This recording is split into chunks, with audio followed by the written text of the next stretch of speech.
di React ketika kita punya data, kemudian ada satu komponen yang mau pakai data itu, kita harus passing data itu lewat props ke komponen yang ingin menggunakannya. Contohnya, di sini kita punya komponen navbar, kemudian di sini ada data user.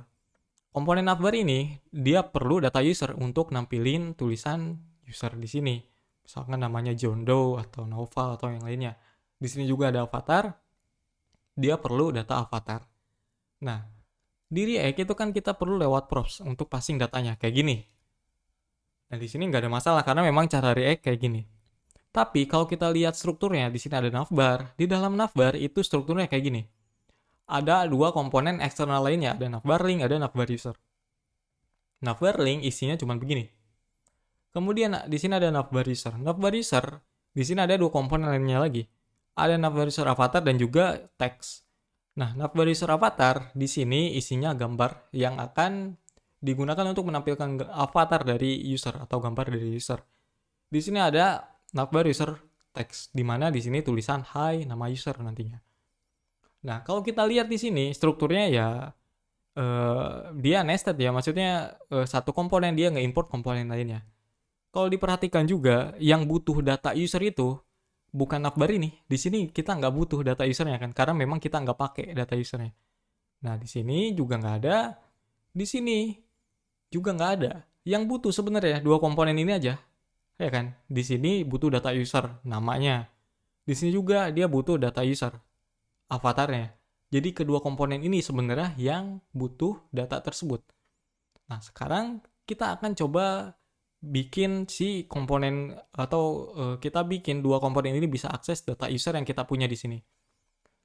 Contohnya di sini ada data user yang lagi login.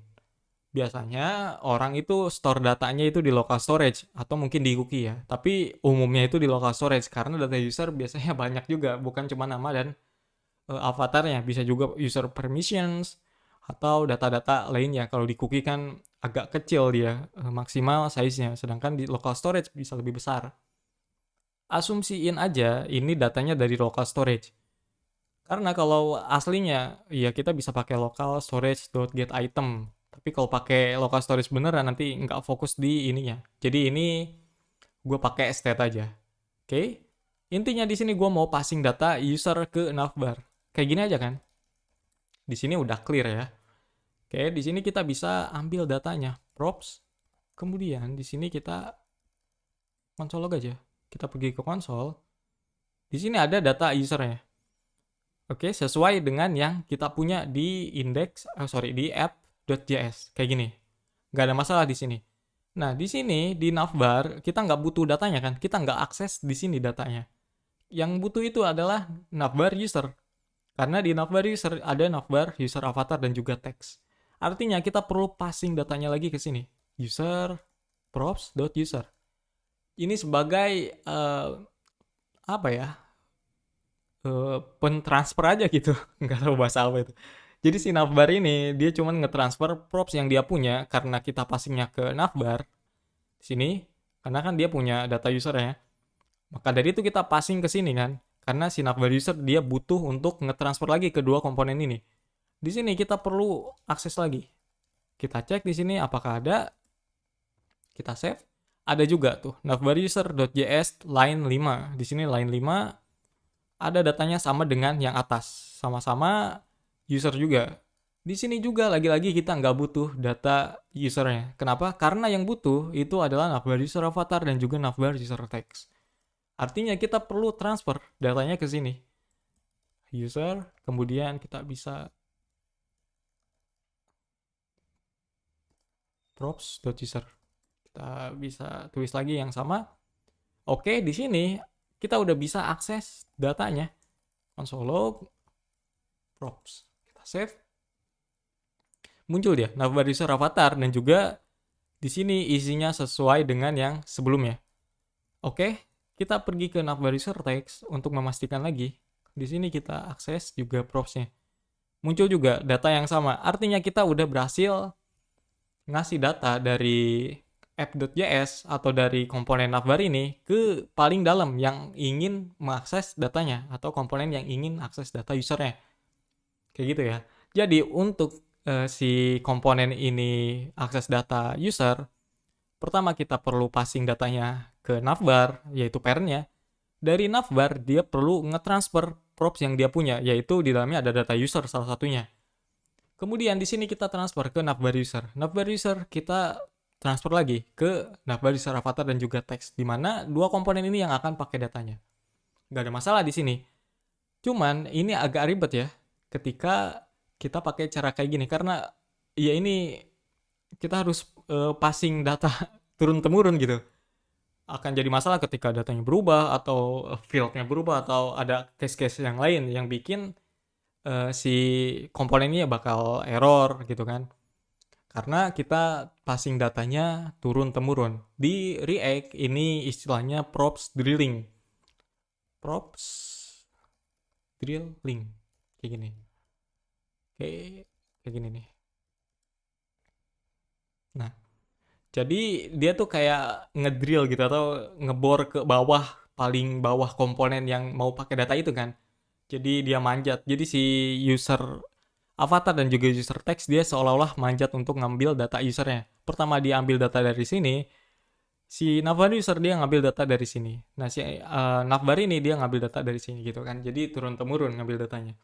Dan ini nggak ada masalah ya sekali lagi karena kodenya valid dan memang cara React kayak gini untuk passing data ke komponen. Tapi kita akan pakai cara yang lebih efisien. Tapi sebelum itu izinkan gue untuk nampilin datanya dulu. Di sini contohnya avatar kayak gini ya. Oke, muncul di sini teksnya, yaitu nama ya, props user name. Oke, udah clear sekarang masalahnya. Jadi datanya udah muncul. Artinya si navbar user avatar dan juga teks dia berhasil akses data yang kita pass dari sini.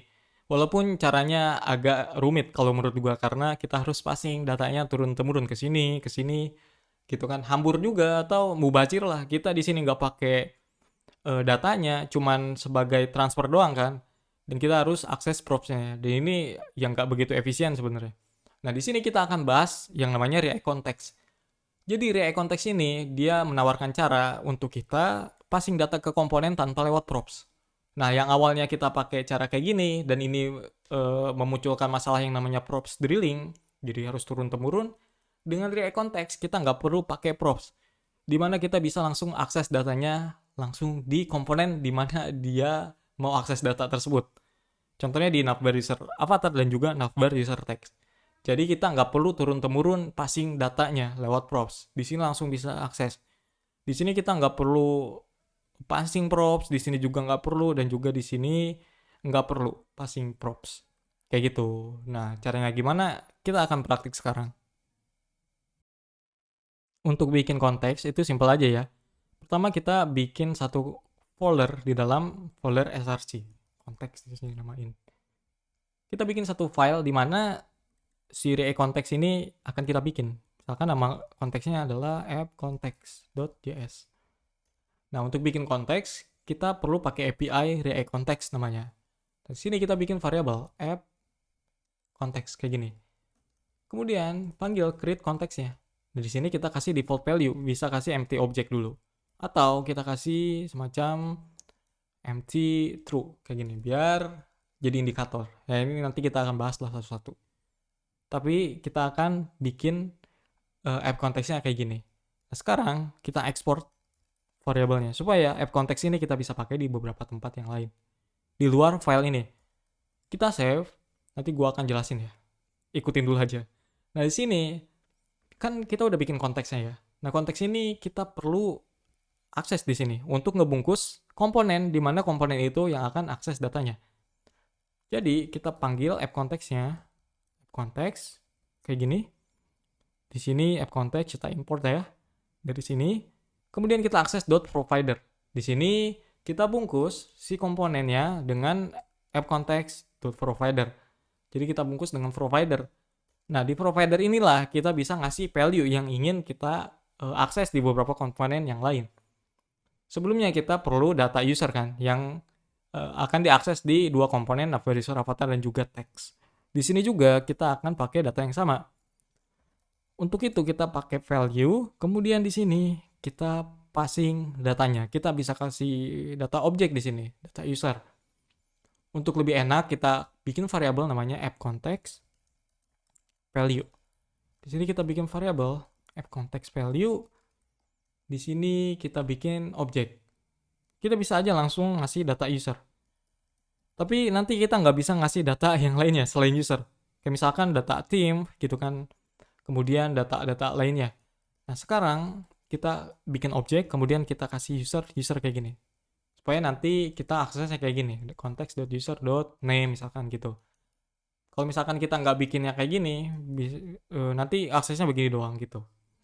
Itu agak mubazir. Kita nggak bisa nyimpen data yang lain. Nah, di sini karena namanya sama ya, sama-sama user, kita bisa persingkat jadi kayak gini. Nah, sekarang kita hapus props yang ada di navbar. Kita save dan dia bakal error. Gak masalah. Kita hapus kedua propsnya, kemudian di navbar user juga kita hapus. Di sini kita aksesnya kan. Nah, karena di sini pakai props dan juga sekarang kita beralih ke konteks, kita hapus propsnya. Nah, sekarang kita perlu akses konteksnya yang kita udah bikin di sini. Di sini kan kita udah bikin konteksnya. Kita perlu akses konteks ini. Karena di sini kita udah inject value-nya. Nah, jadi kita untuk ngambil data ini yang diinjek ke sini, lalu di sini, nah kita perlu akses konteks yang sama dong. Nah, di sini kita akan pakai React hooks yang namanya use context. Konteks sama dengan use context. Kemudian di sini kita pakai app context, di mana app context ini yang kita bikin dan juga yang kita gunakan atau yang kita bungkus komponen navbar ini menggunakan providernya. Oke, kemudian karena di sini udah nggak ada props, kita ganti jadi konteks. Kita save. Kita ulangi cara yang sama, kita bikin variable konteks, kemudian use context, app context, kemudian di sini kita save. Jangan dulu deh. Ini juga belum kelar ya. Lalu di sini kita hapus. Kita save. Oke, sekarang udah selesai kita reload. Nah, di sini udah dapet datanya. Hasilnya sama aja, cuman kita pakai proses yang berbeda. Yang awalnya kita pakai props, kita harus turun-temurun nge-passing datanya sampai di mana data itu mau digunakan, yaitu di komponen user avatar dan juga text. Sekarang dengan konteks kita bisa langsung akses datanya itu directly di komponen tersebut, yaitu di komponen user avatar dan juga user text. Jadi kita nggak perlu lagi lewat props.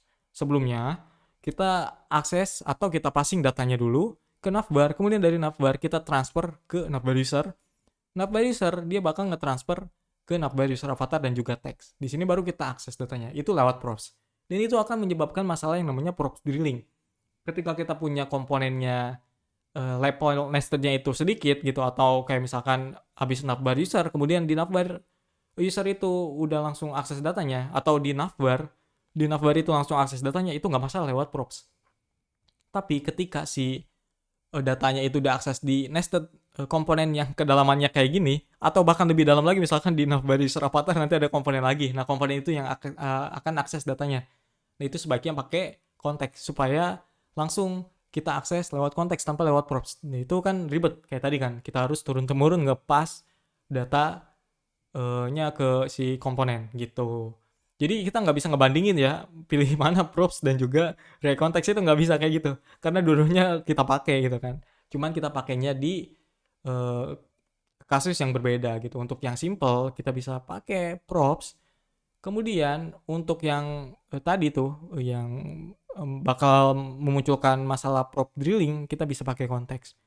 Dan juga konteks ini kita bisa gunakan untuk ya tadi tuh data global. Jadi kan kalau kita udah taruh di konteks, itu kita bisa akses di sini, di sini, di sini yang levelnya itu berbeda, level nested-nya berbeda, kita bisa akses juga. Contohnya di sini kita mau akses juga ya. Text, app, konteks. Gitu. Dia nggak auto import. Nah, di sini kita bisa console log konteks. Kita save. Nah, dia muncul tuh. Navbar juga bisa akses. Padahal kedalamannya berbeda ya. Di sini dia import directly kan, navbar ya. Kemudian dua komponen ini dia adanya di dalam navbar. Dia udah jelas berbeda kan, karena yang ini diimport oleh navbar, tapi dia tetap juga bisa akses konteks gitu. Jadi bukan cuman di sini doang, nanti kira di sini doang, enggak. Di sini juga, di sini tempat lainnya itu bisa di komponen apapun gitu. Misalkan kita bikin React komponen yang lain, kemudian kita pengen akses data di dalam konteks itu, kita bisa juga pakai cara yang sama kayak gini gitu. Jadi kita bisa menyelesaikan masalah prop dealing dengan konteks gitu ya. Sekali lagi, kedua hal itu kita butuhkan yang namanya props dan juga yang namanya React konteks gitu. Karena memang props itu kan memang cara basicnya React atau caranya React yang kita gunakan untuk passing data ke komponen gitu, nggak ada lagi kan. Nah, untuk cara yang lebih efisien atau mengatasi masalah prop dealing kita bisa pakai konteks. Atau data-data yang kita pengen akses secara global. Kayak misalkan theme, data tema gitu, misalkan kita punya website yang punya dua tema, light dan dark gitu kan, ada dark mode-nya. Nah, data dark mode-nya itu kan kita bisa uh, passing ke konteks gitu kan. Karena si data dark mode itu kita akan akses di beberapa komponen kayak misalkan button, input, card, dan juga komponen-komponen UI lainnya. Kayak gitu. Jadi kita perlu akses ke konteks atau kita perlu kasih datanya ke konteks ketimbang ke props. Coba bayangin punya komponen banyak gitu, ada card, carousel, alert gitu kan, button dan lain sebagainya. Banyak tuh komponennya. Kemudian kalau kita nggak pakai konteks kan kita perlu passing tuh satu persatu untuk tahu gitu ini si websitenya lagi mode gelap atau mode terang gitu. Kalau pakai konteks kan kita bikin kemudian tinggal akses aja konteksnya itu. Jadi masa-masa semacam itu, jadi kita bisa bikin global data di React dengan bantuan React Context gitu. Nah, sekarang coba kita telaah di sini ya. Pertama, untuk bikin konteks itu kita bikinnya kayak gini ya. Karena create konteks ini dia bagian dari core API-nya si React. Kayak gini aja. Nah, di sini kita export. Kenapa? Karena memang si konteks ini kita perlu akses di beberapa tempat. Di sini, kemudian di beberapa komponen yang bakal dia pakai gitu datanya. Salah satunya di sini. Setelah kita punya app context, di sini kita baru bikin aja nih. Nah, di sini kita perlu ngebungkus komponen yang akan akses datanya. Data yang kita injek ke dalam si konteks. Di sini contohnya navbar. Navbar di sini dia butuh data user misalkan.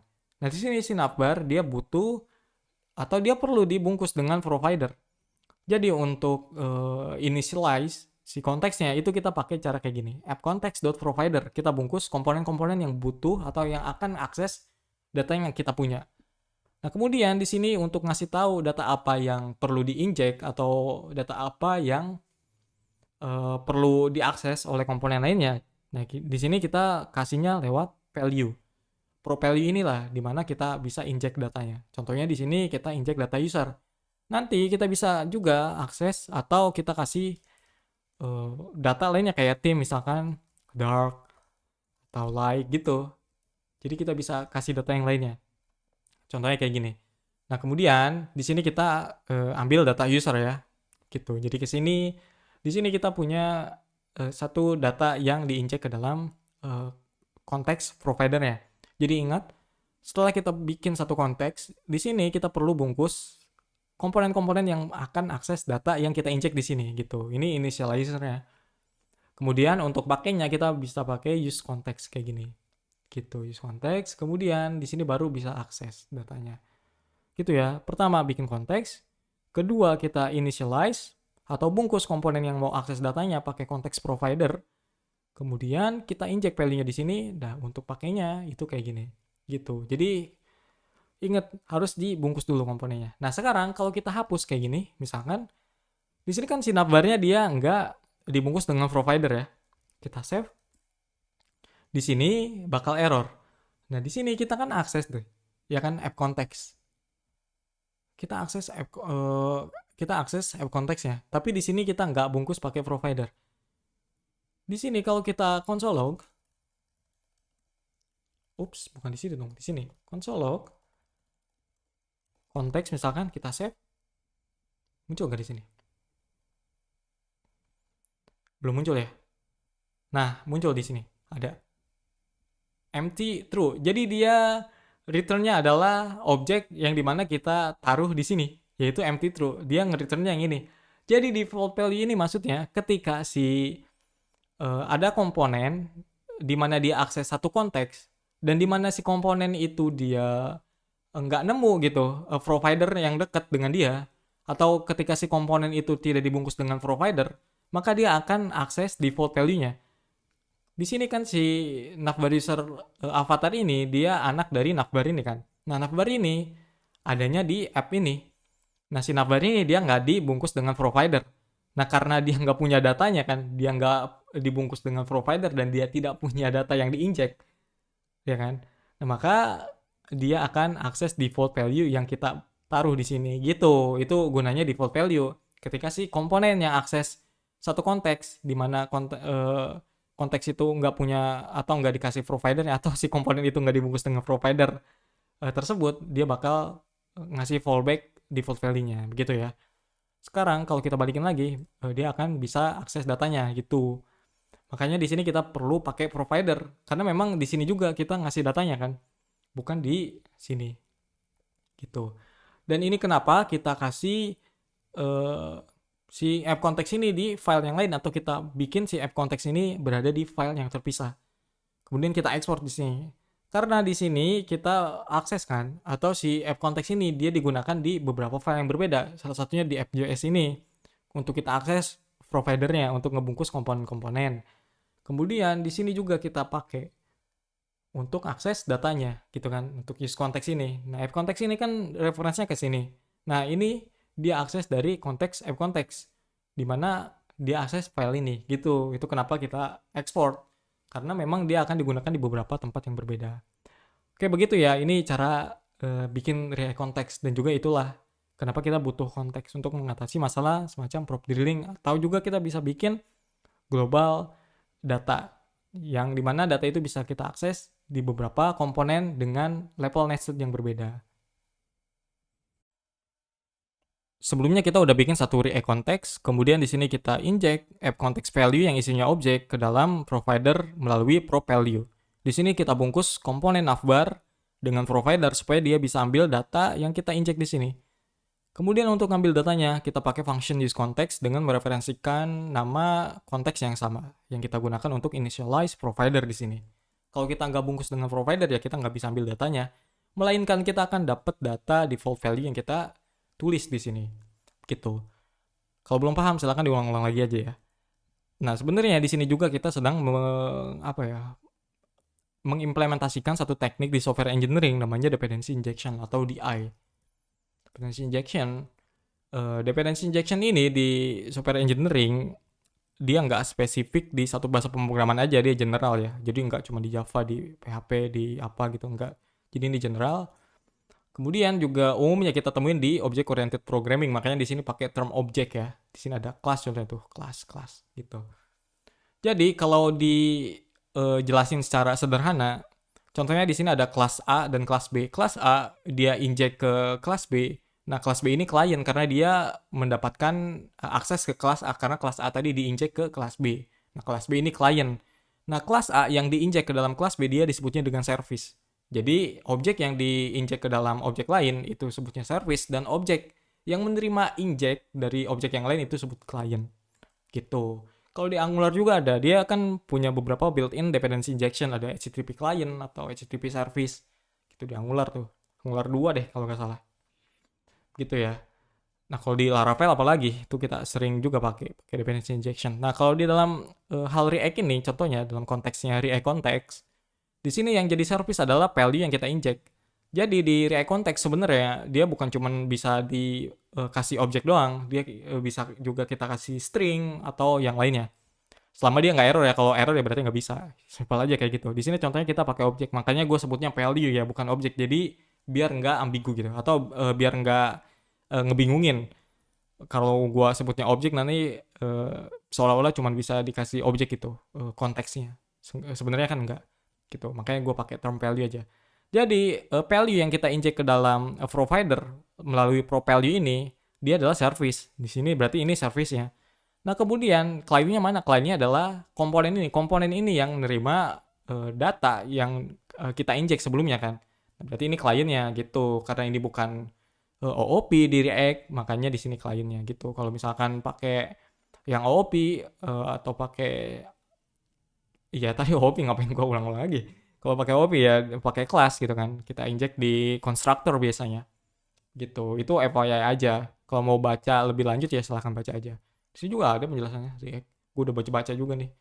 Kayak React Context for Dependency Injection, not State Management, bla bla bla. Karena memang React Context ini dia untuk dependency injection, untuk inject data kayak gini, supaya kita bisa akses data tersebut di beberapa komponen dengan level nested yang berbeda. Entah itu di level paling dalam, atau level 2, level 1 gitu.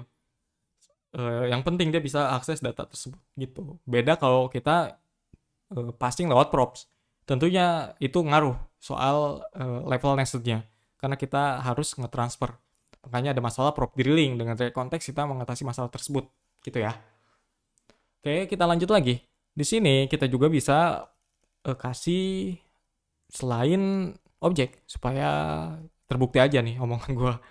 Tes ini adalah string. Kita save di sini. Jadi kita inject satu string. Tentu dia bakal error karena dia coba akses pakai dot notation, makanya kita pakai tanda tanya di sini supaya dia nggak error. Jadi optional aja gitu. Di sini masih error tapi nggak masalah karena kita mau pakai hal yang sama juga. Kita kasih ini, kemudian kita save, nggak error lagi dia. Kalau kita scroll di sini kita udah punya satu data tes ini adalah string. Data yang kita inject di sini. Berarti kita bisa inject data selain objek. Begitu. Ini untuk proofment aja. Ya, jadi bukan cuman objek gitu. Balikin lagi ya. Kemudian di sini juga kalau kita lihat kita udah punya data user di sini. Data user ini dari mana? Dari sini kan, dari state. Jadi sebenarnya kita bisa ngambil data dari state kan, begitu. Nah artinya juga kita bisa nginjek data set usernya atau function set user ini untuk ngeset data user di komponen yang berbeda. Sekarang begini pertanyaannya gitu maksudnya jadi pertanyaannya. Jadi begini pertanyaannya. Kita kan udah bisa ngakses data user kan di komponen navbar user avatar misalkan. Nah sekarang pertanyaannya gimana kita ngupdate data usernya, misalkan namanya diganti, avatarnya diganti atau yang lainnya diganti, atau minimal namanya deh. Itu gimana? Kalau di state kan sebenarnya kita tinggal panggil aja setternya atau dispatch actionnya ini. Ya kan kita panggil set user, kemudian kita kasih parameter objek yang berbeda. Ya tentu dia bakal berbeda juga datanya karena kita update kan pakai set user. Nah, berhubung di sini kita nggak dapat akses atau udah beda scope, set usernya itu nggak bisa kita akses di sini. Nah, kan sulit tuh. Makanya kita juga bisa passing set user ini ke dalam satu objek yang sama dengan app context value atau dengan user dan juga theme. Contohnya di sini kita bisa kasih tes dulu. Misalkan kita mau inject function ini. Kemudian di sini kita pakai return alert. Lalu kita save, kita pergi ke text. Di sini kita kasih on click. On click. Di sini kita akses context.punch. Kita save. Di sini kalau kita klik dia muncul alert. Artinya function ini berhasil kita inject. Karena kita udah bisa pakai kan di sini kan. Kita eksekusi ketika di on click. Kita hapus lagi. Nah, artinya kita juga bisa manggil set user. Contohnya kita hapus ini lalu kita panggil set user. Kayak gini aja udah. Karena set user sama-sama namanya set user. Di sini kalau kita cek dia udah ada set user dispatch action atau setternya kita bisa ambil sekarang. Nah, berarti kita udah bisa ngeset data user di komponen yang berbeda dengan konteksnya. Konteksnya kan di app.js gitu. Nah, kita bisa bikin komponen setting, profile setting, bla bla bla. Nah, kita bisa atur set user di situ. Kita ganti-ganti data usernya di situ. Nah, berikutnya kita akan bikin satu komponen setting, kemudian di dalamnya ada input text di mana kita ingin ganti namanya sesuai dengan apa yang kita ketik di dalam input text tadi. Gitu. Jadi kita langsung update datanya ke parent atau ke konteksnya supaya semuanya ke-update datanya. Gitu ya. Sekarang kita akan bikin satu komponen baru ya, namanya setting. Di sini kita akan bikin input input text.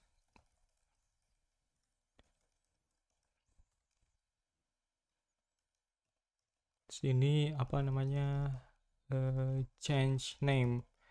Kemudian di sini kita bikin on change. Kemudian isinya function. Biar enak kita taruh bawah dulu deh. On change. Kemudian function. Terus kita console log. Target value. Gini, kita save. Kemudian kita buka app.js untuk import settingnya di sini. Kita kasih HR dulu ya. Horizontal line, bukan human resource. Setting. Gini ya. Oh, salah nama, deng. Harusnya kayaknya. Kok ini setting gini ya? Oh, nama ininya yang salah kayaknya. Coba lihat lagi. Oh iya, setting jadi. Kita ganti lagi. Setting gini harusnya. Oke, kita save. Nah, dia ada nih. Oke, udah ada ya. Kalau kita ketik sesuatu, dia muncul di log. Jadi berarti udah bener. Tinggal kita ganti. Jadi set user dalam konteks. Untuk itu kita import atau pakai konteksnya ya, bukan importing. Use context. Kemudian app context. Kemudian di sini kita panggil context.setUser. Di sini name ya. Name. Kemudian di sini kita kasih target value gini ya. Nah, sekarang kalau kita reload ya, kemudian kita ganti namanya, udah berubah dia namanya, tapi avatarnya hilang. Kenapa? Karena kita ngeset objek baru di sini. Gitu, kalau di state kan di React ini pelajaran basic ya. Karena kalau di React ketika kita set state, artinya kita ngeganti state yang lama jadi state yang baru yang kita provide di sini. Kalau objek berarti ya objeknya diganti, yang sebelumnya ada data avatar dan juga name, sekarang cuma name doang, avatarnya diganti atau hilang. Apa hilang ya? Karena objeknya diganti, di sini nggak ada avatar kan, gitu. Kalau di use state atau di React hooks yang use state ini, dia nggak otomatis merge. Gitu, kalau di yang komponen kelas atau kelas komponen kan ada state juga. Nah, di situ dia otomatis merge. Kalau di sini nggak, makanya kita merge. Untuk merge artinya kita ngambil data state yang lama yang ada di konteks. Jadi begini. Kita save, kita ambil data konteks yang lama, kemudian kita ganti dengan yang baru. Name-nya aja, avatarnya berarti masih ada kan. Yang kita ganti cuman name-nya aja. Sekarang kalau kita ulang lagi, nah name-nya berubah, tapi avatarnya dia tetap gitu. Nah, sekarang kita udah bisa bikin satu function atau kita udah bikin satu form untuk setting, untuk ngeganti namanya. Juga kita berhasil bikin set state-nya atau kita berhasil invoke dispatch action function yang ada di React Hook State. Gitu. Nah, ini juga bisa dibilang state management. Jadi dengan React Context, selain kita bisa bikin dependency injection, kita juga bisa bikin state management kayak Redux gitu, yang global ya. Jadi kalau pada dasarnya kan, kalau di komponen React itu kan ada state kayak gini kan, use state. Jadi state yang kita define di sini itu kan pada dasarnya dia hanya ada di dalam komponen itu aja, terisolasi dia. Jadi nggak bisa dipakai di komponen yang lain. Kalau komponen lain mau pakai, kita harus pas lewat props gitu kan. Nah, sekarang kita expose state ini menjadi global. Kenapa? Karena di sini kita inject keduanya atau state ini ke dalam objek ini, di mana objek ini digunakan sebagai value app context. Jadinya dia ada di skala global. Jadi bukan cuma di function app aja atau bukan di komponen app aja. Gitu. Jadi dia bisa dipakai di setting, di navbar user text, avatar atau komponen-komponen lain yang bisa akses konteksnya. Gitu. Jadi kita bisa bikin state management juga di React Context selain untuk membuat dependency injection gitu ya. Tapi pada dasarnya sebenarnya React Context ini dia nggak didesain atau dirancang untuk bikin state management. Nggak, karena memang pada dasarnya cuman untuk hal-hal kayak gini aja, kayak dependency injection gitu kan. Karena pada dasarnya itu doang. Ketika kita pengen eh, bikin data yang bisa diakses secara global atau tanpa lewat props gitu. Nah, kita bisa pakai React Context. Jadi untuk state management sebenarnya nggak didesain untuk itu. Tapi berhubung kita bisa inject function, ya sekalian aja kita bikin setternya atau dispatch action state-nya. Jadi kita bisa juga bikin state management, cukup lah gitu untuk case-case yang basic gitu. Nah, nanti kita akan nemuin nih kendala atau kurangnya ketika kita pakai React Context itu sebagai state management. Gitu. Tapi seenggaknya di sini kita udah bikin satu form di mana form ini atau bukan form ya, input deh karena kita nggak pakai form ya. Di sini kita bikin input yang berubah namanya. Nah, sekarang kita bisa kasih value di sini supaya jadi control komponen si input ini karena kita menyesuaikan dengan konteks. Gitu, kita save, kita reload, di sini error. Di sini kita bisa kasih kosong gini supaya nggak return atau supaya dia kalau si data ininya nggak ada dikasih empty string aja biar nggak error. Kita reload dia errornya hilang. Gitu. Jadi sekarang kita udah bisa ganti novel bla bla bla gitu. Oke ya. Ini jadi kita bisa bikin state management yang sederhana atau global state management dengan React Context. Sekarang kita akan bikin satu komponen lagi. Karena di sini kita bikin data yang lain yaitu theme. Nah, kita pengen nampilin data theme itu di satu komponen. Komponen yang lain. Theme display theme aja deh. Display theme.js. Di sini kita tampilin aja sebagai teks biasa. Function display theme ini return, kemudian kita kasih div aja. Nah, di sini kita tampilin konteks dot theme ya. Kita tampilin konteks, kemudian use konteks. Ini oke, kita save ya. Kemudian di app.js kita tampilin. Di sini kita kasih hr lagi. HR-nya kecil ya karena efek dari ini deh. Apa flexbox. Tapi nggak masalah, display theme aja gini. Save. Di sini ada theme-nya dark dia karena dia defaultnya adalah dark. Di sini kita specify ya. Gitu. Nah, sekarang kita bikin semacam toggle untuk nge-switch dari dark menjadi light misalkan. Sekarang kita bikin lagi di sini. Satu toggle theme.js.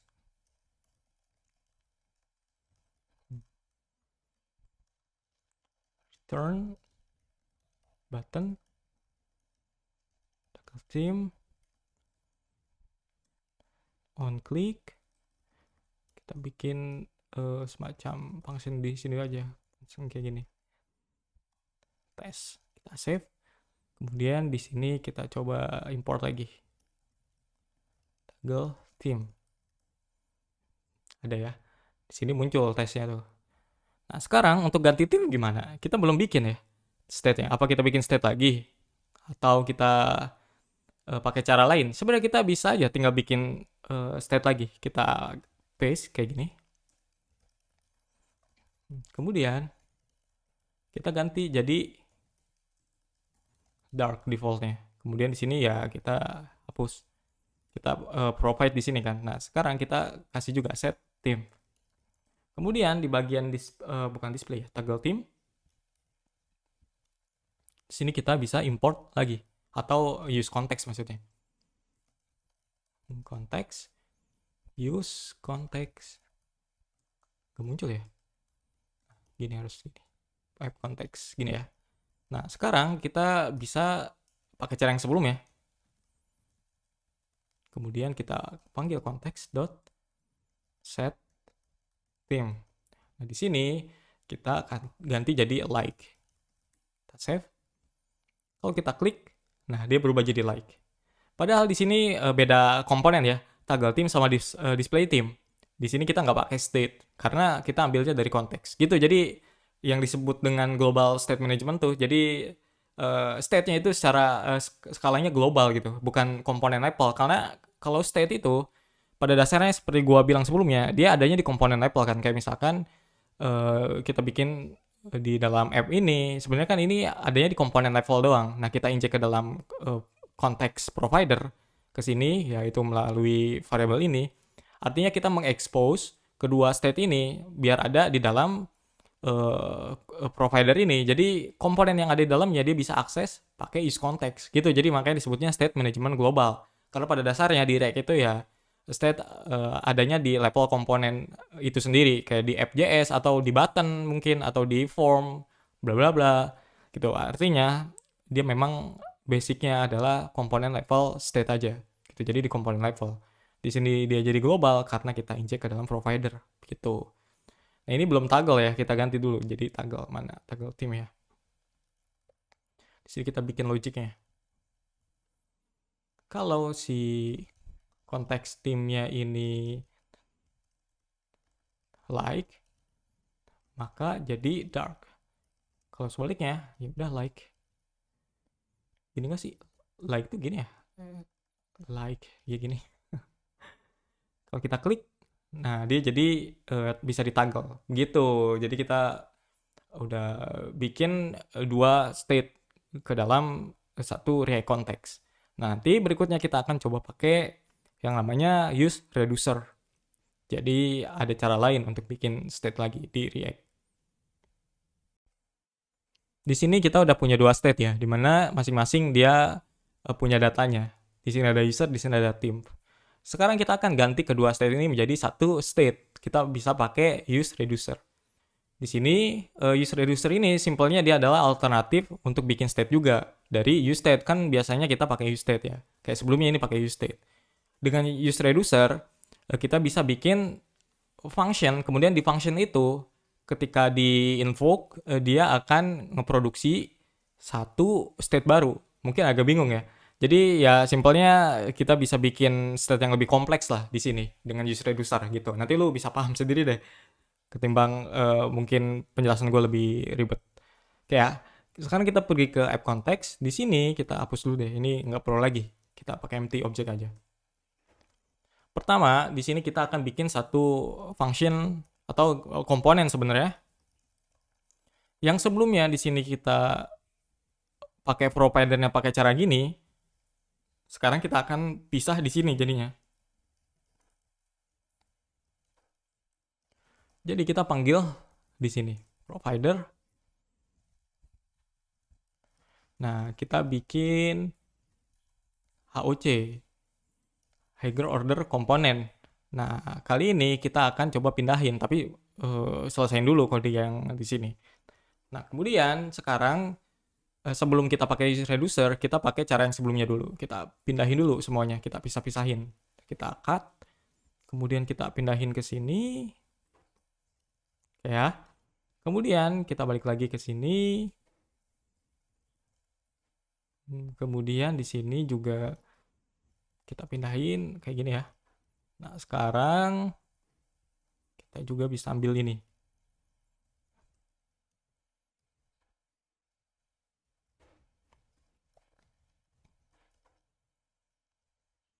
Kita import ya. Import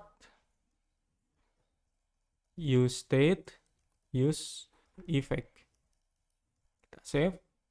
Kemudian kita taruh app context value. Kita save.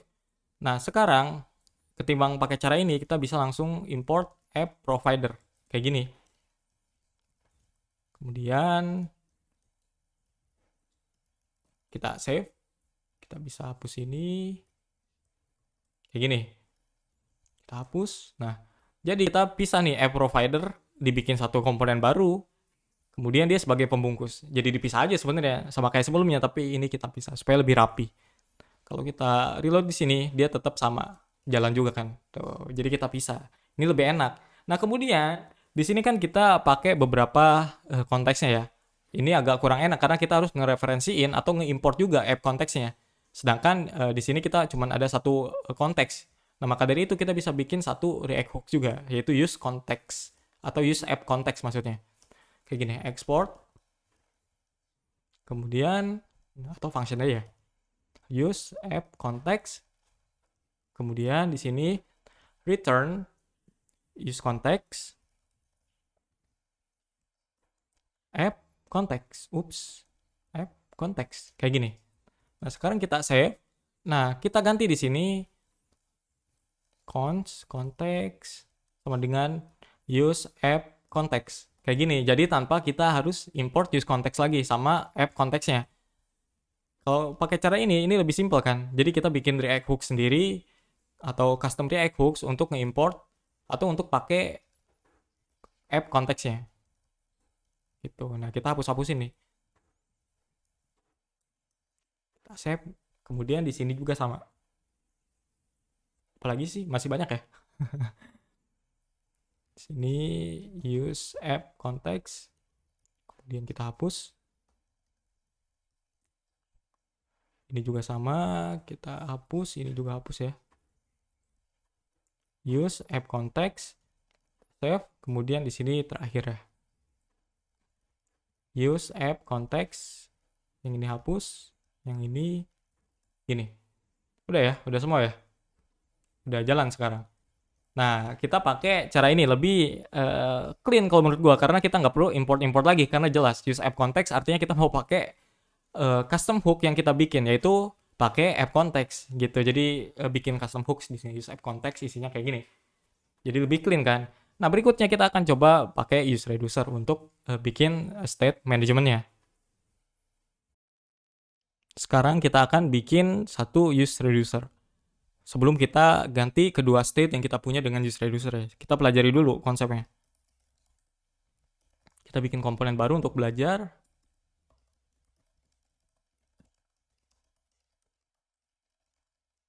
Nah, di sini kita akan bikin aplikasi counter. Di sini kita tulis kayak gini ya. Button, kemudian kita tulis min plus span, kemudian 0. Kita pergi ke app.js. Nah, di sini kita komen, kita kasih counter, bukan counter ya, reducer. Kita save, kemudian yang ini kita coba pindahin ke sini aja ya. Ini ke sini, yang ini ke atas kita coba komen kayak gini. Kita balik lagi ke sini. Sekarang kalau kita klik plus harusnya dia nambah 1. Kemudian kalau klik min dia akan ngurang 1. Nah, kalau pakai state itu simple. Count, set count, port, use state. Kemudian di sini kita bisa pakai on click, set count. Di sini kita tulis count 1. Di sini juga sama. Kita ganti jadi plus, pakai plus. Di sini pakai count. Kita save. Ketika klik ini dia nambah 1, klik ini ngurang 1. Begitu ya. Ini pelajaran React Basic. Jadi untuk ngambil nilai count saat ini kita pakai variable count. Untuk nge-set count yang baru kita pakai set count atau dispatch action-nya. Jadi di sini ketika kita klik plus contohnya, dia bakal ngeksekusi function ini. Nah, di sini kita ngambil nilai count saat ini berapa? Misalkan 0, kemudian ditambah 1 berarti 1 kan nilai hasil dari kalkulasi count plus 1 ini. Nah, hasil dari kalkulasi tadi dia akan di-set ke dalam state count yang kita punya. Jadi yang awalnya 0, kemudian di-set jadi ini, ya maka jadi 1, kemudian jadi 2, dan seterusnya. Itu pelajaran basic banget ya. Nah, sekarang kita akan ganti jadi use reducer. Nah, kalau pakai use reducer itu kayak gimana? Sebenarnya nggak ada yang begitu jauh sih kalau kita lihat nih. Pertama kita bikin juga kayak gini set count, kemudian di sini pakai use reducer. Di sini bedanya kita pakai kayak gini. Nah, di sini kita kasih function reducer yang belum kita bikin ya. Di sini kita nulis initial state-nya. Kalau di use state, untuk initial state-nya itu di argumen pertama karena memang kayak gini.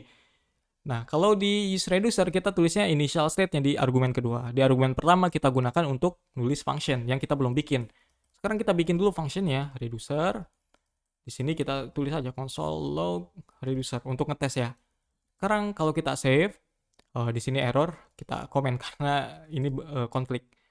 Oke, sekarang kita coba reload. Nah, sekarang kalau kita klik ini, nah dia hilang, tapi di sini ada tulisan reducer. Artinya ketika kita ngeeksekusi function set count ini kayak gini, dia akan ngeeksekusi juga function use reducer atau function reducer yang kita punya di sini melalui use reducer under the hood-nya gitu. Jadi ketika kita klik tombol ini, dia akan ngeeksekusi ini, under the hood-nya dia akan juga ngeeksekusi ini. Makanya di sini juga ada tulisan reducer karena kita tulis console log di sini. Gitu ya. Jadi ini akan dieksekusi ketika kita ngeeksekusi function setCount ini karena dia dispatch action-nya. Nah, sekarang kalau kita lihat di sini juga dia nilainya jadi hilang. Yang tadinya 0 karena dia ngambil initial count ya kan, initial state-nya di sini 0, dia maka di sini juga jadi 0, di sini juga jadi 0. Nah, ketika kita klik ini, dia jadi hilang. Kenapa? Karena di sini kita nggak nge-return apa-apa. Nah, ini bedanya dengan useState. Ketika kita pakai useState, untuk nge-set state yang baru, kita tulis direct di sini, nilai state-nya kan. Kayak misalkan set user. Set user, kita tulis user yang baru nih, data user yang kan di sini langsung. Nah, begitu juga set count, kita tulis juga nilai set count atau nilai count yang mau kita set ke dalam state count ini langsung di sini gitu. Nah, dengan use reducer itu bedanya. Untuk nge-set state baru, kita tulisnya di dalam function reducer dengan cara return. Di sini kita tes pakai string. Ini adalah reducer value. Kita save. Kalau kita reload, kemudian kita klik ini, nah di sini jadi ini adalah reducer value. Kenapa? Karena kita return di sini.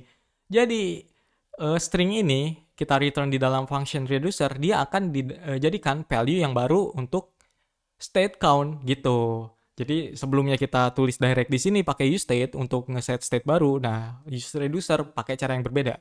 Jadi kita return di dalam function reducer karena dia akan dieksekusi function ini ketika kita ngedispatch function set count-nya gitu. Jadi kita setnya di sini.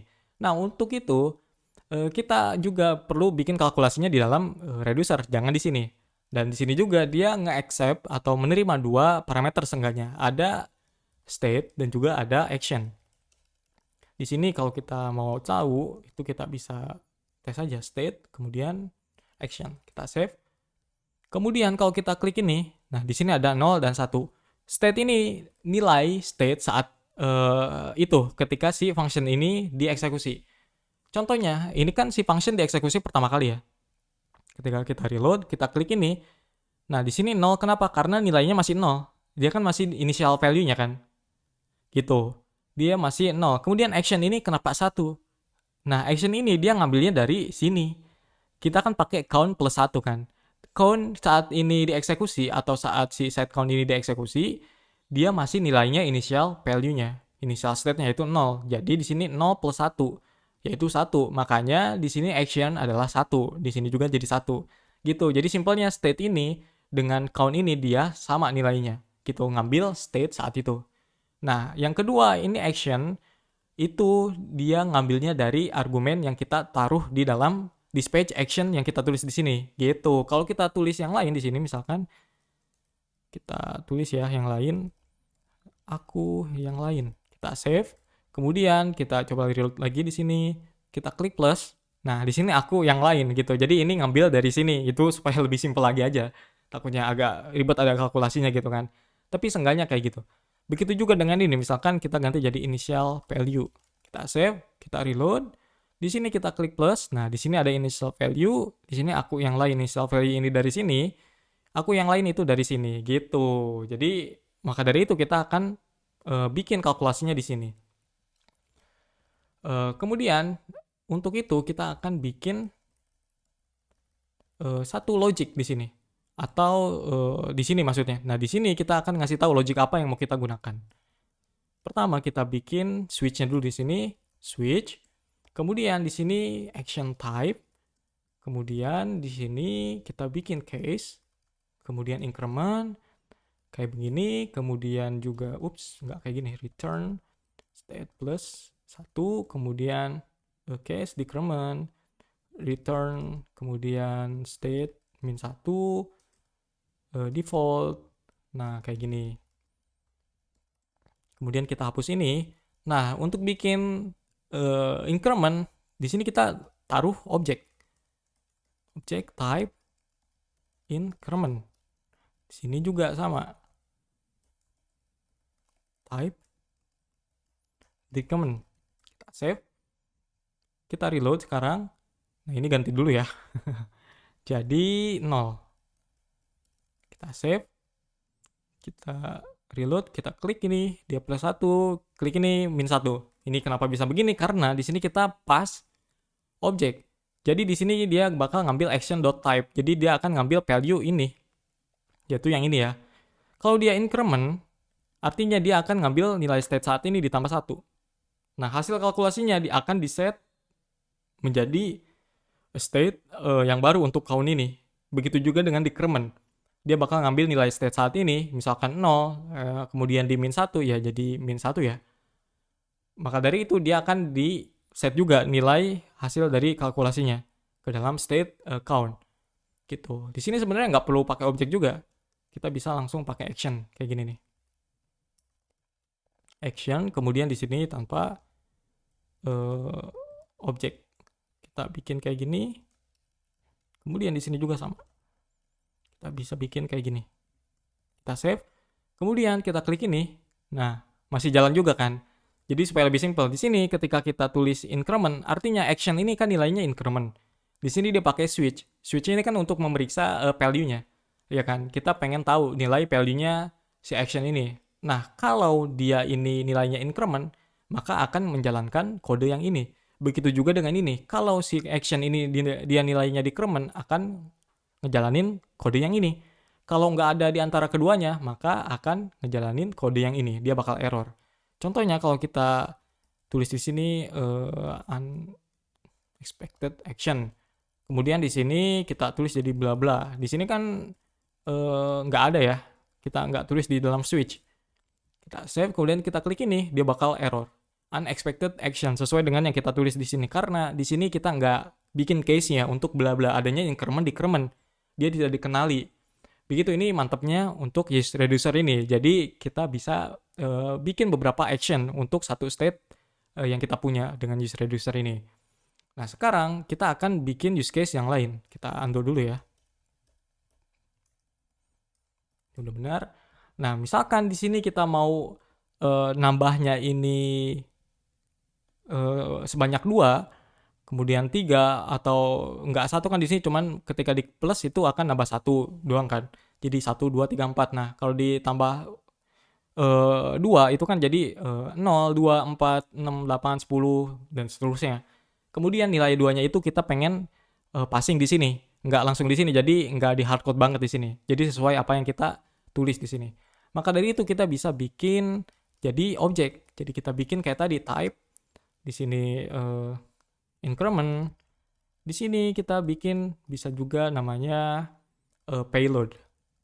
Payloadnya 2. Kemudian di sini kita kasih juga yang sama, type. Kemudian di sini kita kasih payload 2.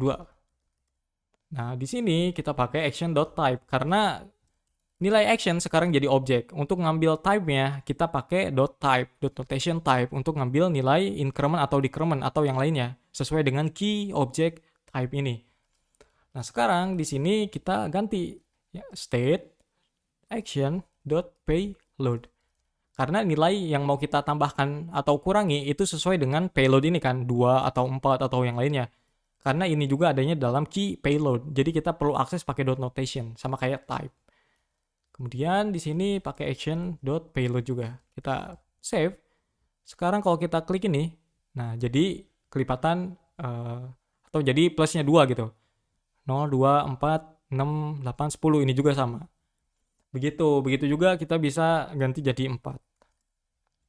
Di sini 0, 4, 8, 12. Ini nguranginnya 2 gitu. Nah, begitu juga kita bisa ngasih data state yang lain dengan use reducer, bukan cuma count doang. Makanya di sini contohnya pakai objek. Karena umumnya use reducer ini kita taruh beberapa jenis data, bukan cuma untuk satu aja gitu. Makanya di sini juga pakai objek ya.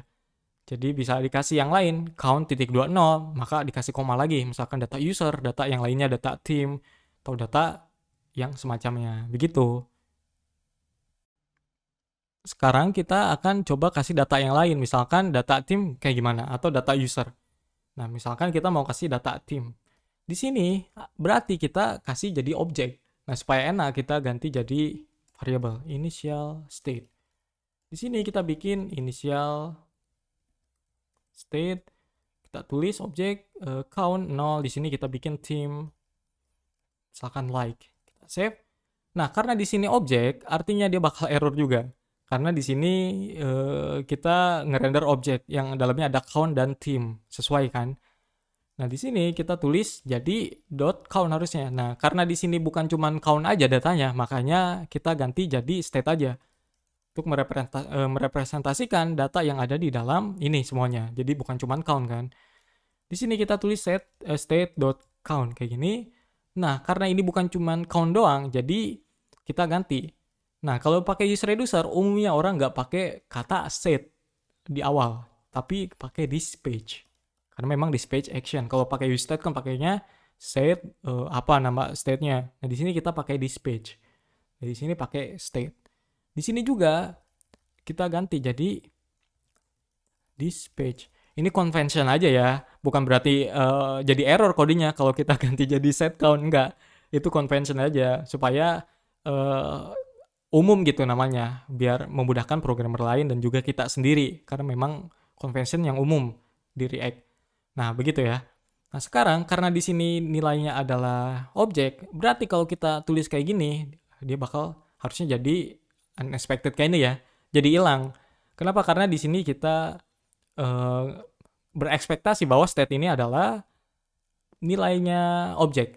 Sedangkan di sini kita nggak nulis objek, tapi langsung nilainya aja. Atau langsung hasil kalkulasinya. Maka dari itu kita buat jadi objek juga. Kan count itu nilainya di sini kan. Maka dari itu kita tulisnya begini. Count. Kemudian di sini count juga. Count kayak gini. Nah, state juga sekarang bukan cuma count isinya, yaitu ada team. Makanya dari itu kita akan tulis state.count. Nah, kita save sekarang. Kalau kita reload, kemudian kita klik ini, nah dia udah jalan sesuai dengan ekspektasi kita dan tidak error ya. Begitu karena di sini adalah objek gitu si initial state-nya. Ada count, ada team. Maka dari itu kita set juga di sini objek. Nah, kalau kita console di sini, console log state, kita save, kemudian kita reload ya. Initial state-nya adalah 0 dan like. Count 0, team like. Kalau kita klik plus, di sini cuma jadi count doang. Kenapa? Karena di sini kita cuma ngeset state untuk count. Nah, ini dia. Jadi sama kayak use state juga, dia nggak otomatis merge ya. Maka dari itu kita perlu nge-merge manual supaya si data state yang lain, dalam hal ini adalah team, itu kebawa juga. Nah, di sini kan jadi hilang tuh. Tim ya, di sini ada tim, di sini nggak ada karena kita nggak set di sini juga. Maka dari itu kita pakai kayak gini. State, kita ambil data state yang saat ini, apapun itu isinya, sate lagi. Maka dari itu kita merge dengan count. Kita reload. Nah, sekarang ada team like. Begitu. Nah, untuk ngeganti tim kayak gimana? Nah, kita bisa bikin case yang lain. Case, misalkan toggle team. Kayak gini. Kemudian di sini kita bisa bikin return. Kayak gini dia. State.team. Kalau dia timnya like, maka jadi dark. Kalau dia dark, maka jadi like. Nah, sekarang kita save. Kemudian di sini kita tampilin data team. State.team, kemudian button toggle team kayak gini. Toggle team, button kita save kayak gini ya. On click dispatch type toggle team. Kalau kita klik ini, nah dia jadi berubah tuh. Gitu. Jadi inilah kenapa kita pakai use reducer. Bisa mengatasi masalah atau ya bisa dibilang masalah ya ketika kita punya beberapa data state kemudian pengen ditaruh di dalam satu state aja. Begitu. Jadi kita bisa punya data state yang berbeda di dalam satu use reducer. Contohnya di sini kita punya data count dan juga team. Di sini count kita tulis di sini, kemudian yang team kita tulis di sini gitu. Ini untuk toggle-nya kita bikin button. Dia bakal ngedispatch type toggle team. Makanya di sini kita bikin juga case-nya. Jadi nilai action ketika kita klik tombol toggle team kan dia type-nya adalah toggle team ya. Nah, action ini dia nilainya sekarang objek yang isinya adalah type toggle team. Di sini kita periksa action.type-nya. Karena di sini adalah nilainya toggle team, maka yang ini akan di-ignore kan. Dia nggak sesuai. Yang sesuai adalah ini, case toggle team. Kalau dia action type-nya nilainya toggle team, maka kode ini yang dieksekusi. Begitu. Nah, di sini kita nge-set state-nya gitu ya. Jadi untuk pakai use reducer itu memang agak berbeda dengan si use state, tapi nggak begitu jauh banget lah gitu. Karena memang dari sini juga prinsipnya sama, cuman bedanya di sini ada function reducernya aja. Dan juga cara nge-setnya berbeda. Kalau pakai use state, untuk nge-set state-nya kita langsung direct pakai dispatch action-nya atau setternya. Kemudian kita kasih argumen ke function set count-nya. Nah, argumen yang kita kasih akan jadi nilai baru untuk state count contohnya. Bedanya dengan use reducer, di sini kita untuk nge-set state-nya nggak langsung di sini, tapi kita panggil atau eksekusi dispatch action-nya, kemudian dia bakal nge-eksekusi function reducer. Nah, di sini itu tempat kita untuk nge-set state yang baru untuk state si reducernya ini. Gitu. Jadi perbedaannya di situ ya. Reducer ini bisa dibilang function yang kayak pabrik lah gitu, pabrik yang memproduksi state baru gitu ya. Jadi lebih enak lah pakai ini kalau dalam case tertentu gitu ya. Jadi nggak semuanya kita pukul rata pakai reducer. Kalau pakai use state cukup ya udah gitu. Ini untuk contoh aja penggunaan reducer ketika kita punya beberapa data yang berbeda pengen ditaruh di dalam satu state yang sama gitu ya. Sekarang saatnya kita ganti kedua state yang kita punya pakai satu use reducer. Sekarang kita bikin reducernya. Sini kita bikin state. Kemudian di sini kita bikin dispatch. Kita bikin use reducer. Kemudian di sini initial state. Nah, di sini kita bikin initial state-nya. Ada data user kan, data user dia inisialnya adalah empty sesuai dengan ini kan. Sekarang ada team juga, team dia dark. Kita save, di bakal error ya. Nah, sekarang kita bikin function reducernya. Pertama kita bikin switch. Sebelum itu kita pakai gini dulu ya, state action type, kemudian kita bikin case-nya. Case, kita bikin update user. Di sini kita bikin return. Nah, kita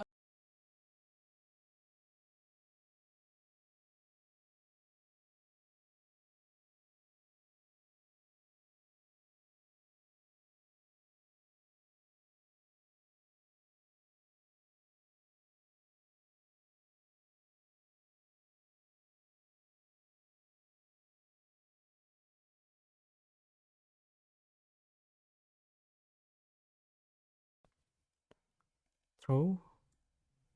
Nah, kemudian di sini kita ganti set usernya jadi dispatch. Lalu kita pakai type. Kita mau ngapain kan? Update user. Nah, untuk naruh data usernya gimana?